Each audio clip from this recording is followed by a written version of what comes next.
What's going on, everyone? How you doing? Alrighty, well, first panel, first time being on stage talking. 2 years ago, I got to introduce Tommy and Sophie, and that was very scary, and this is like 100 times more scarier than that.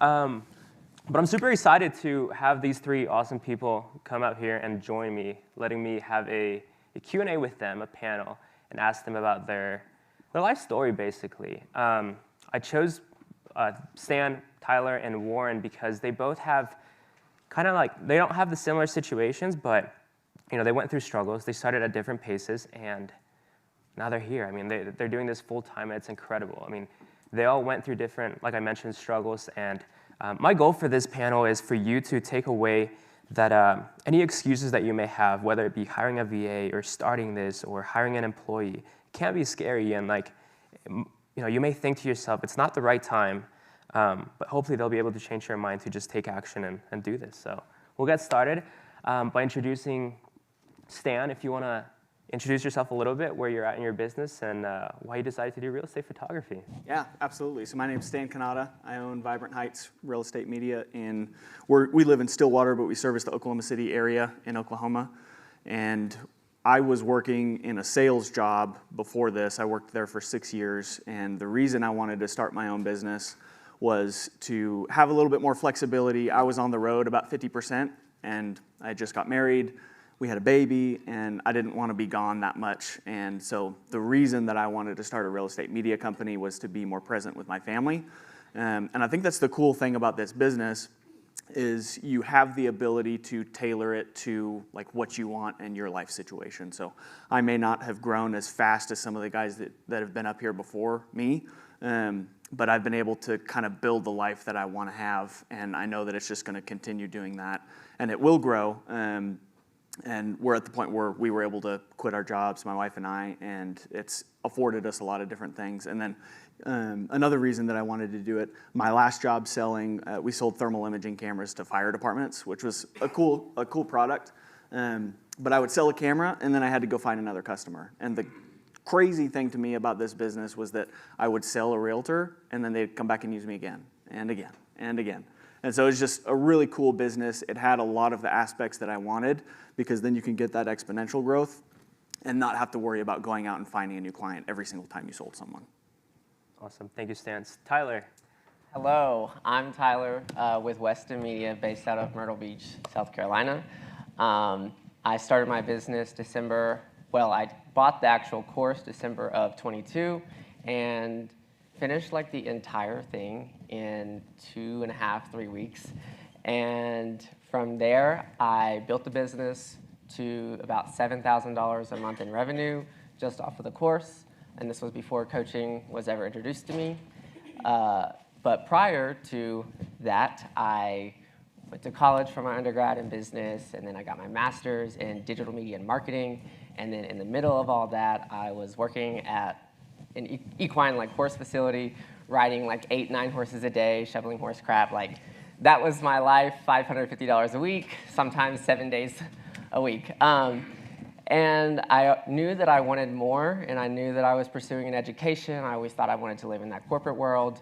And so I bought a camera during COVID with my stimulus check, a Nikon D850, and I was like, I'm going to sell horse show photos, because they are $75 for one photo for a high-quality image. And I was like, I'm going to do that.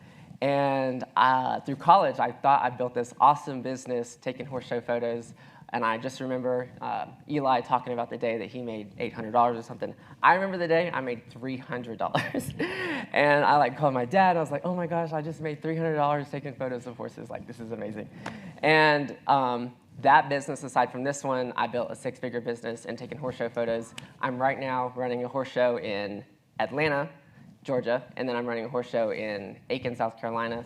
One has 3 photographers, the other one has 2. And that's when Stan was talking about, he might not have grown as fast as everyone else, but everyone has somewhere in their business that, stop comparing yourself to people on this stage. We all have a story, you have a story, and you are going to define that story. So back to coaching. I was introduced to Kenny. There was not a hesitation with coaching. I knew that the course inspired me, and it gave me hope. And then Kenny, who was my coach, delivered that. I have hit $30,000 a month as a solo photographer, 5 months into coaching.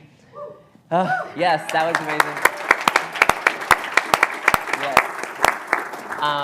And like I said, that was solo. So one of the things that I did terribly wrong was spitfire and hire 3 people in June. And I did that when I went to Nashville, and Eli was at the little board, and he was like, okay, what do you want to hit? And he's like, well, you need to hire 8 photographers to hit that. So that's what I did. One didn't last very long, but then I had 2. They're great. They did all the shoots while I'm here, which is amazing. But one of the things that really was kind of shocking to me was I did $66,000 last year in revenue, and my goal this week was to hit 200K, and we've hit 200K for the year. So that's amazing. And as far as like what's next is I'm not capping myself. I am just going to continue. For me, I wasn't really at the forward level when I started coaching, but they said that, you know, Tyler, we believe that you need to be with the forward students. So I went with it, and I've got the message the other day, and I'm super excited. I'm definitely joining forward again. So just because you might have finished your 6 months doesn't mean you can't continue, you know, your path of success. So I'm definitely taking a leap of faith. I think, you know, if that's something that you want to do, I think you should contact me first, but definitely, you know, I think it's definitely life-changing, and we all say that, but it's also inspiring to see everyone here. So that's my story. Thanks, Tyler.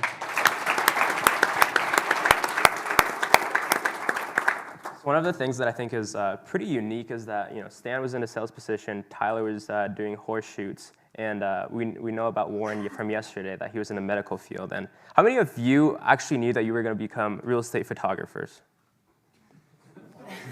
There you go. Okay, there's one. You're pretty unique. But it's just like, it's so awesome that like this niche got everyone here together, and like now we're all killing it, like in one way or another. Like whether you're just starting, I mean, you're interested, you're here for a reason, even if you're just wanting to start this business. And just very proud of all of you here. Warren, we know about your story from yesterday, and I wanted you to talk a little bit about like what advice would you give to somebody who's gone down a career path and is just scared to leave it? Because obviously, you know, we've talked. I was your coach as well, and you told me that you wanted to become a doctor ever since like you were super young. Your parents knew about it, your friends knew about it, you knew about it. Like you were going to become a doctor, and then you're like, one day you just said, I'm going to do photography. And like, what was that mindset shift, or like what happened? Yeah, so basically for me, it was like I tend to, we've had like the motif like throughout this whole conference, like start with the end in mind. And throughout kind of like my undergraduate career, and then like me working in the operating room, working in different like spots in the hospital, there was a common theme with a lot of the doctors and like physicians. Very few of them kind of like pull themselves out, are able to have like family time, like in medical school, in residency, in fellowship, stuff like that. And so I was like, well, if I start with the end in mind, where would I be as an anesthesiologist or other medical professional? And I was like, well, I'd be doing a lot of practicing. I'd be wanting to teach at the medical school. I'd want to like run a lab with 2 other PhDs, like do research and like do all these other involved tasks, but that requires like an immediate time drain from me for an extended, if not indefinite, period of time. And so I was like, well, you know, if I'm going to build something, for me that was going to be building myself into a certified and licensed medical doctor. I was like, well, you know, if I took another avenue and I had the end in mind, which is a ton of time with family, building something amazing, building something from the ground up, I was like, hey, like this is me. This is like my project. This is something I want to pursue, and then that can blossom into other projects. I was like, you know what? I did headshots. I did portraits. I did some engagement photos in like 2022 when I got my first camera, like an A7 Mark III. I was like, you know what? If I take this and like I don't enjoy this specific industry, headshots, or this specific like other area in photos. I was like, okay, I gotta find something that I really resonate with. And a turning point was a real estate transaction. One of my family friends was a realtor. He was like, yeah, like just come out and do photos for me. It'll be fun. I'll just show you the back end. And the seller like rolled equity into 3 other properties. The buyers came in. They had family locally. And it just like worked out for everyone. It's like, this is the spot that I want to be in. Like seeing people grow, seeing people like move to the next chapter. And that was also easily applicable to me. I was like, I need to move on to my next chapter. This medical profession isn't exactly what I want and what I need to fuel myself and my family as well. So I did take that leap. I was like, the barrier between me going anesthesia or other medical professional and going real estate media, I was like, I'm building something that's going to have continued growth. I'm going to be able to provide opportunity to more people. I can provide some type of asset to not just myself, my family, but also my peers, the people around me, my community. And so that's why I took moving from medical on over to real estate media. The people are incredible. The industry is incredible. People come back, they want to socialize with you. It's not like selling like a $25 product on Amazon. They're not gonna come back, it's like, this revolutionized my life. Maybe for some, right? But for real estate media, you're helping not only the agents, but the homeowners.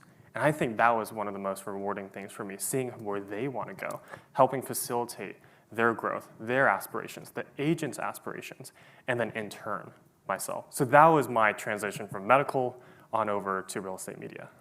Were you scared? I was terrified. I was so scared. I swear, I can't tell you how many times I was like, Henny, I am like in a deep rut right now. I don't know if I can do this. And it was intimidating. It was incredibly scary. I was like, well, can I even make it here? I want to quit so badly. I'm so scared like that I'm not going to succeed. Like, how are my friends going to treat me? How's my family going to see me when I fail? You know? And that was incredibly scary, especially having the expectations like he could be a doctor. Like, why is he moving away from this? And it was almost a notion of like, if I see him fail, I knew I was right. But alas, here we are today. I'm pushing through all of those barriers, all of the things that really held me back. I honestly, I couldn't do it without the coaching aspect. The business development, like, not just like a mentality change, but almost like a brain chemistry change. Moving from, well, like I'm an employee, like I feel comfortable in this, where do I want to go? And there was that single barrier. It's like, okay, this is holding me back. That was, for me, almost like a physiological change from who I was previously to where I am now. It was change from medical employee mindset to business operator, business owner, and like taking more opportunities and taking them into different routes. So that was where coaching was specifically pinnacle to my success, especially early on. Like, you can learn some things from YouTube, stuff like that, but having someone not only who keeps you accountable, but also really invests in your progress and invests in who you are and where you want to go, because everything will drive like intrinsically and then take you to the next level. Coaching helped me take myself from the medical professional and really revolutionize me within a year. Within a year and like a few months, I hit my best month ever from like $0 to over $40K a month, even operating solo. Maybe it wasn't the best process, but the business development side was the pinnacle to my growth. Thank you.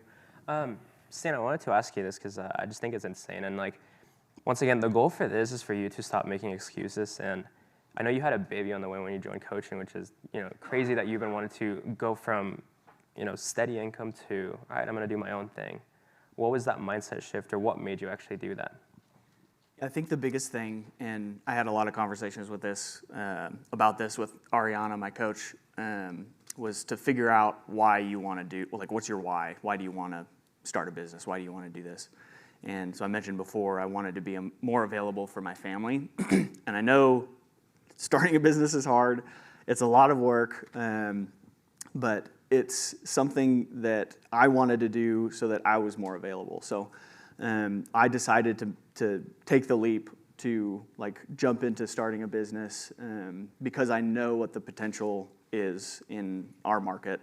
And so I was taking, let's see, my biggest goal was to spend more time with family, and I was working for a sales company, and I was on the road for like 50% of the time. And I knew if I continued doing that after my daughter was here, that it wasn't going to be the life that I wanted to live. I was going to miss a ton of stuff. I wanted to be available to help raise my kid, to be available for my wife, Lindsay. Shout out, she's at home watching, so good to see you. But I wanted to be more available for my family. And so through that, I decided to start the business. Well, I already had the business going. I made $6,000 last year. This year, we're coming up on 80. So I didn't start full-time. I quit my full-time job in June, and so I've been full-time since June, and it's grown pretty significantly, just on a month-to-month revenue, and it's been awesome. I think the biggest thing for me was knowing and having an expectation of the amount of work it was going to take. I was working a full-time job, and I was trying to be more available to my wife, who was pregnant, and that's just a difficult time for anybody.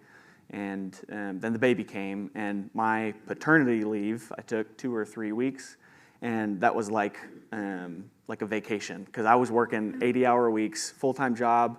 I would work on my lunch hour to make cold calls if I wasn't shooting, or take a shoot on my lunch hour. I could work after hours, so after 5, I'd be shooting every day.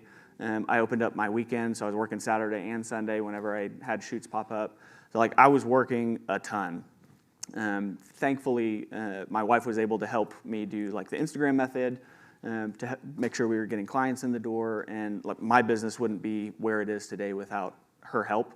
So I'm extremely grateful for that. But I think the biggest thing to me was knowing, okay, this is going to be a lot of work for a short period of time, but that work is going to get me the life that I want. And so that's why I took the leap and wanted to like start my business, put in the effort, and get it done. Love it. And you mentioned you had a why, and I'm sure everybody here has a why. And if you don't, I would highly encourage you to find whatever it is, like why you started this business. I mean, I asked that question, who here knew that they were going to become real estate photographers, and nobody raised their hand except one. Like, why did you do it? And like, remind yourself, like that's something that Jarrett says often on his group calls. At the end of his group calls, he just says, like, just remember your why, because you may be overcomplicating things, you may be hating your job, but like you didn't quit whatever you were doing before to become this, to just continue hating your life, your job, whatever you're doing. And then having a great support system. So whether you have a loved one, friends, family, whatever. I mean, we have this group of 200 people. So Eli, I think, mentioned it. Pat mentioned it. Literally talk to people around here and try to get their numbers, talk to them. Have a support system that's going to encourage you to continue going, especially through those tough times. So yeah. Tyler, let's talk about strategy. Okay. You're somebody extremely unique because you love chaos. That's what I've noticed. Oh, yes. Which is a good thing, because the times that we've gone on group or coaching calls, I would give you something, but I'd always be afraid to like advise you on something, because what if it's like too much for you? And you'd be like, oh, it's okay, I'll handle it later. Like, we'll figure it out. But talk about that. Like, what's made you push through everything and just like, I'll think about it later. Let me just take action now. So I think about when I started the video course and when it was a video, and the amount of excitement that I had watching this. I mean, it's like nothing I'd ever learned in anything through school or college. I hated all of it. This I was invested in. And from that, I'm sorry, what were you asking? Oh, strategy. Okay, yes. Just the energy that it gave me, and then the coaching, the energy that I had in the coaching, and the energy that I put in the business. Yes, the hustle, you need to have the hustle, but you also need to have, the love for what you're doing. And I hate photography. I hate videography. I hate everything about that. But I love running a business, and the amount of connections that I've gained this year and friendships, it's amazing, even with you guys. But putting yourself in front of everyone has been my biggest thing. I never once touched the Instagram method until probably like August of this year. And I don't even know if I'm doing it right. But putting myself in front of agents, there's a lot of organizations out there.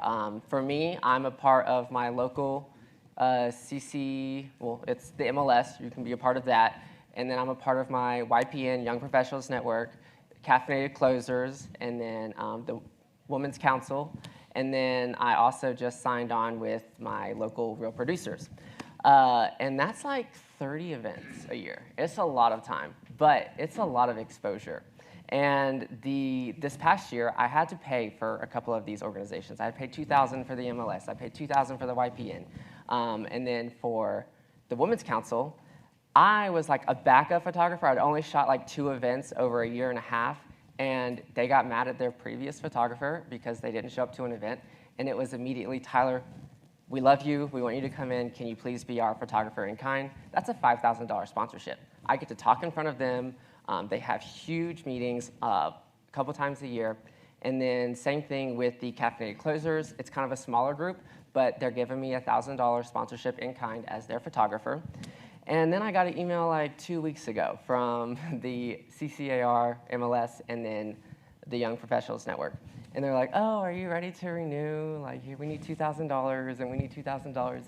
So I rebutted, and I said, listen, this is what the Women's Council is doing for me. This is what Caffeinated Closers is doing for me. What are you going to do for me? So I rebutted for them. And so now my local MLS is giving me what is a $4,000 sponsorship for free. But I said, okay, now I want to take, you giving me the gold, I want the platinum. So I'm giving them an additional $2,000. I'm getting my banner on their website. I'm getting to go to these local learning events that all the agents are going to. I get access to the local MLS system. I get a 30-second commercial at probably like 15 events that they're holding all year long. And I get a table at the expo, but I get a double table, so it's a big table. And then same thing for YPN. They needed a little bit of money from me because it's a small organization, and they use my money to sponsor and rent out events and stuff. But I still got money off. So it's not like there's not opportunities. Yes, the Instagram method is so important. But I think outreach as a whole, that's the biggest excuse that people try to do. Like what I saw up here the other day, it's like the miscellaneous things. I think you taught that. Like, it's so real. I mean, I don't have a website. It's like a crappy website that I paid to have made, and it is not even there. But I did not get any sort of marketing materials until probably like a month and a half ago. But that's my strategy. Just wing it. Put yourself out there. I say that like lightly, but I really do love. There's some agents that I hate, but like I'll show. I got so many Christmas invites this year. You just gotta connect, because these people, they're people. You're a person, and honestly, like it's a friendship. So I actually have a really bad boundary line. Stan, coming from a sales background, how did building relationships and focusing on customer service help you scale your business? I think everybody knows that customer service is the biggest reason that people come back to you. The past couple of weeks, I've been on multiple shoots where either the homeowner or the agent has said, yeah, our last photographer, they come in the house, they won't touch anything. They won't open blinds, they won't turn on lights, they shoot it as is. And it's like, it takes 10 minutes to walk through the house, open the blinds, turn the lights on, hide the trash cans in the garage, basic stuff. And other people aren't doing that. So if you have built into your process, which you should, little stuff like that to make the customer experience that much better, people are going to come back to you. At my last job, it was a small entrepreneurial firm, so I was kind of doing a little bit of everything. I managed the division. I did marketing on social media. I did sales. I did customer service, QC, product development. And through all of that, especially on the technical support issues that we got, one thing that I've learned is that if people have an issue and you handle it well, they're going to like you better than if they didn't have the issue at all. And so the way that you present yourself in front of your customers all the time is a big part of your marketing strategy. If you give them a really good experience, they're going to go back to their brokerage and they're going to tell their friends about you. You don't know what one little thing that you don't think is significant might mean to a realtor, and they're going to go back and tell everybody else at their brokerage about you. I did a lot of, so I worked in sales, like I said, so I wasn't afraid of making cold calls. So I've done quite a few cold calls. We did the Zillow method. And in the beginning, like before I joined coaching, that's all I really knew how to do. So I was calling people. I called one agent at a RE/MAX, a small office in my hometown. And I did a free shoot for her and didn't hear from her for like another month. She booked another shoot with me, and she's like, "Oh, I've been floating your name around to other realtors," and it's taken about a year, but now I've shot for 6 or 7 other agents in that brokerage, and it was because of the free shoot, got her in the door, and it was because of the customer service I gave her at the appointment. And so if you just treat other people like humans and how you would want to be treated, they're going to come back to you and they're going to enjoy using you, and then they're going to refer you out, and your business is going to grow because of it. I think that's the key. Presentations from yesterday, everyone I think mentioned that people just want to work with other people. And so, like you said, as long as you treat them good, they're going to come back to you. We're going to switch it up a little bit about coaching, talking about it. And like, Warren, how was it having a structured program? How did it help you, especially in the beginning? Especially from the beginning. So like by nature, I don't always have all my eggs in like one basket. And they're just kind of like, one was on the wall and like one was at the front door. But so really having a structured, like solid program, not only just like a step-by-step, but also a way for the coaches to kind of like intervene. It's like, hey, you're kind of doing something you shouldn't be doing. You're having fun in miscellaneous time. You need to be doing action time. That was something that was incredibly helpful for me, and having a concrete process on like, hey, this is a metric that we're measuring. Meet this metric or exceed this metric, and you will absolutely grow. So that was something that was extremely helpful for me when, like, I'm not running into all the barriers or fallacies that other business owners without coaching might face, and like mental blocks they might face, or like outreach blocks that they might face, or like saying like getting like your account blocked on Instagram. I was like, what do I do now? It's like pick up the phone, get some calls done. Like once you reach something that holds you back, turning, pivoting, and like pursuing either another route or revamping your current route was incredibly helpful, especially at the start of my business. So I wasn't hitting those roadblocks, I wasn't getting slowed down, and that just absolutely fast-tracked my growth from where I started in May, then come May, June, and into July, just doing a massive amount of business in my local market. Awesome. Tyler, if someone's on the fence about taking the leap of faith, whether it be about coaching or just starting the business, or like I mentioned, hiring a VA, hiring a photographer, whatever it may be, what advice would you have for them? Oh my gosh, there's like not enough time for me to like go through the advice. But so VA was one of the first like big things that I did in coaching. My business is almost completely based off of referrals. I mean, I'm getting still 15 to 20 clients every month. October, I finally hit like 105 shoots in just a month. And it wasn't even my biggest month in revenue, but it was because I had so many referrals. So free shoots. I'm not even joking you. I say I got rid of them, but if someone pulls up a text message or says, hey, I have a message from you from last year saying that you're offering free shoots, I honor that. That's what built my business, and if I could go back, I think there's days that I still wish that the things that I did print out and posted online still said free. I'm 50% off now, but I'm also, I'm able to upsell when I did those free shoots, and that's how I had such a high revenue in the beginning. And I just feel like, giving that room to get trust from your agents is going to help you out longer in the long run. A lot of times now, I have a photographer, Camilla. I trust my VAs with everything. They have access to literally everything other than the login to my bank account. Same for Camilla. She's a photographer. She's only with me for a year, but I didn't have time to worry about all this stuff. Like he said, I like chaos. So the more she knew and she could help me out with, the better. And so from that, we were just able to do a lot at once. But yeah, just trust. I can speak to that a little bit too. Yeah, go for it. So anything that I've outsourced, the second I outsourced it, I was like, how have I not done this before? I bought the video course too before I did coaching, and I learned how to edit my own photos, and I'd go shoot a house, and it would take me forever, and I was terrible at it.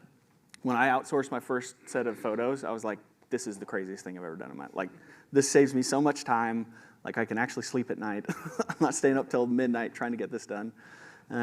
So if you're on the fence about hiring a VA or outsourcing something with photo, video, whatever, outsource it, get you the time back that you can spend on client acquisition, and then that's what's really going to grow your business. If you save, if you're doing, I don't know, $50 to edit a video, but if you're doing it yourself and you're spending an hour to do that, I can make 6 phone calls, and if one of those phone calls turns into a client over the next year, that's going to make me over $1,000. So you cost yourself $1,000 by not outsourcing that piece. Can y'all believe there's someone in here today with $191,000 so far this year, and they are barely using a VA? I'm not going to say their name. I had breakfast with them this morning. But I said, I'm not even going to say anything. I honestly said, I feel bad for you. I think we can all learn that we can have a million excuses to why it's not the right time, why it's not, whatever circumstance that you can put in your head. And I love what Colleen said yesterday, just choose your lie or your truth, whatever situation it is. I love something that you said, Stan, just try it out. The thing that you fear the most could actually be enjoyable and could make your business get to the wherever you want to take it. Okay, I know I said that this was scary, but this is kind of addicting, the rush of just seeing a lot of people and just so I'm committing right now that next year, if the schedule allows, I will speak just alone, because this is kind of fun, honestly.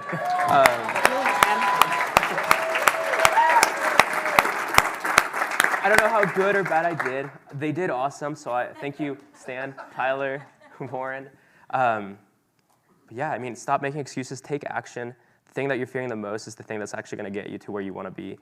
Just to end things, I did have a coaching student ask me, hey, what am I doing wrong? What's Tyler doing that I'm not doing? And that is exactly what he wasn't doing. I hate when people compare, listen, We had this conversation this morning. I'm so serious, stop comparing yourself to other people. Yes, this is an awesome community, and yes, we can piggyback off of people, but you are your own person. Now, everyone's situation is the same. Stan has a family, a kid.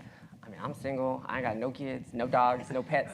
I put my energy in that, and that's what I love doing. You have to delegate certain things, and I'm 24. I don't know what the heck I want to do with my life. That being said, take action, guys, and thank you, guys. Give these guys a round of applause.